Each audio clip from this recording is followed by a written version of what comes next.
today you're on the 6th annual Catio tour, and Catio is a cat patio or cat enclosure.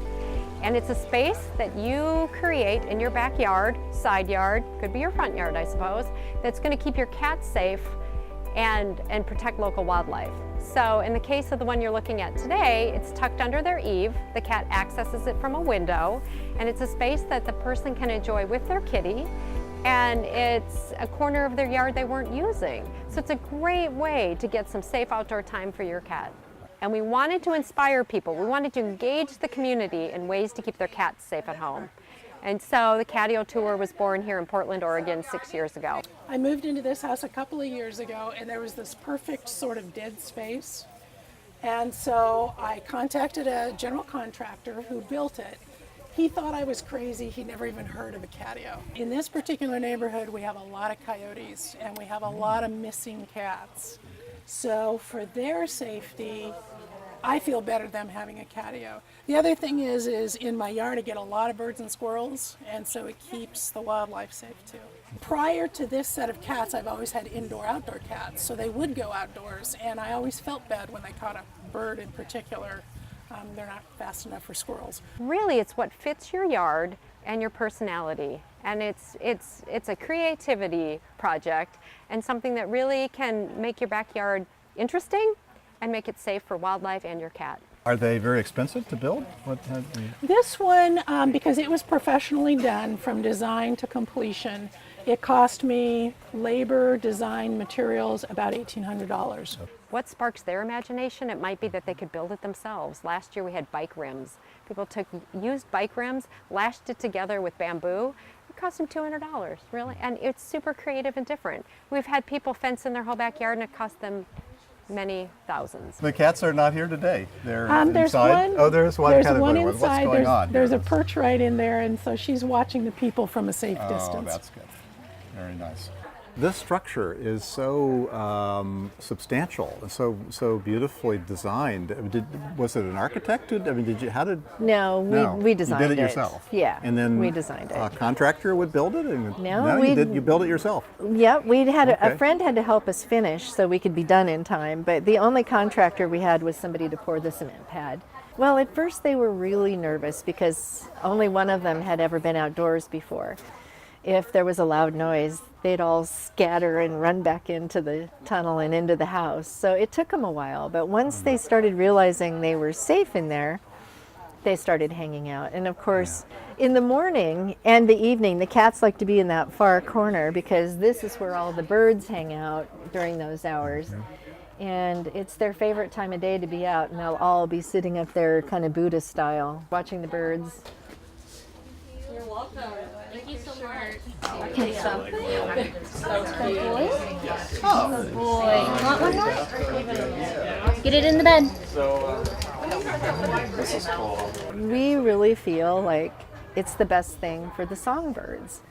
They don't eat them because they need to. They play with them and kill them, and I personally feel like it's my responsibility as a cat owner not to disrupt everything else. Bob Salinger from Audubon Society reached out to the Feral Cat Coalition of Oregon, realizing that we really had a lot in common. He realized that both groups want to reduce the number of cats out on the landscape. We want to reduce the number of feral and stray cats, and we want to do that through spaying and neutering and trap, neuter, return. And they want to see cats reduced on the landscape for what it does for wildlife, and we want to see them reduced for what happens for cats. So cat predation is a huge issue in Portland and nationwide. Second only to habitat loss and fragmentation, cats are probably the #1 cause of mortality for birds in North America. The issue of cats has long been a dividing line.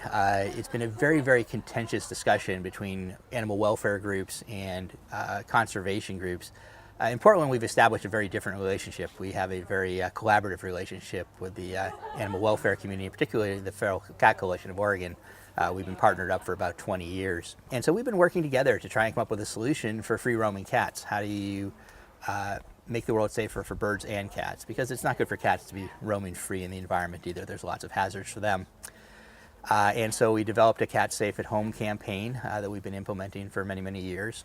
And one element of that is this Catio tour, where We invite people to come out and take this tour, go to a variety of people's backyards that have built catios, which are basically outdoor enclosures for cats. So the cats have the experience of being outdoors, but at the same time they aren't roaming free, so that they don't harm birds and they don't get harmed themselves from a variety of factors out there that are threats. We have 2 cats.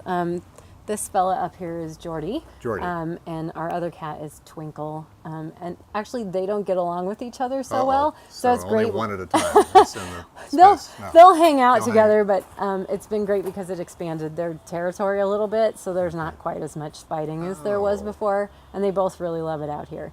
The idea is that it's a cat enclosure, so a cat patio, and it gives your cats a chance to be in a safe outdoor space. And in addition to protecting them, it also protects the other wildlife, like the birds in your backyard. Luckily, the mice have still been able to get in, so our cat who likes to be a mouser is still getting to hunt. Interesting. Okay. So they're really having a good outdoor experience. We kind of turned our back porch into one component of the catio. It's great because if it's rainy or cold, it's a little bit more of a sheltered space for them. Then they have their choice of 2 staircases that they can go up to get to a ledge that goes all the way around. From the ledge, there's a bridge, Okay. which Yeah. is great because it's covered in vines, so it's kind of a fun tunnel for them to go through. And then there's this outdoor space, which has grass, so they get a little more of a natural experience. At the basis of our design criteria was this idea of creating spaces that work for the cats and the people both. And every morning when we walk out of the house, we're easing our transition into that greater outer world. So it's good for us too. One thing that surprised me about this, I thought that they would come out here in good conditions, and then they might want to spend more time in the house when it gets nasty outside. But the little guy, he wants to come out here in the rain and be soaked. And I hadn't interesting. thought about the fact that they would want to be out in the seasons, Okay. really not just experiencing the sun and, Right. but also being wilder Yeah. animals like they are. They're not too worried about rain or. Yeah, he loves it. Okay. How much time do they end up spending outside? A lot of the day then. Yeah. Jordy in particular, he goes in and out all day, and then he is out here even at night. Even at night. Okay. He likes Well, that's to. the best time for a lot of cats. Yeah, Best time for mice. best time for Yeah. mice, which a couple of live mice have come Right. into our house. Thank you, cats. And he really likes hunting for bugs, and Bugs. so Okay. he catches bugs a lot. Catches bugs. Yeah, that's very, very cool. So when you tell people about catios, what kind of reactions do you get? Do you have friends and neighbors? Oh, cool! You've got a catio? People Yeah, love they know hearing what about it is, catios. first of Yeah. all. Well, Yeah. a lot of people in Portland do, thanks to the catio tour. It's very exciting because we do a lot of analysis on why people are coming out. The goal is to foster change on the landscape. And what we're seeing is that people are coming out because they want to learn about them and they want to go home and build them. And in fact, many of the catios on this year's tour are people that went to prior tours and got inspired and went and built their own. This is a very environmentally conscious town, and that people realize how much good stuff is going on back here. I think our catio and the Audubon Society's program can go to inspire people to do that kind of outdoor activity in their yard, to make that kind of improvement to their property. One other thing that has struck me in this process is how much more of an effect you can have on the people around you by modeling something than by telling them about it. So we tell people about our garden and they think it sounds cool, but we have them over to have dinner in this space outside, and then they want to go home and create something similar. But what do you think the value of this is, and why did you feel like you wanted to be on the tour, stop on the tour? We're evangelical about preserving the environment and showing our garden, both its wildlife habitat, as well as its urban farming elements, as well as the catio, are really great ways to get people excited about doing improvements to their own yard.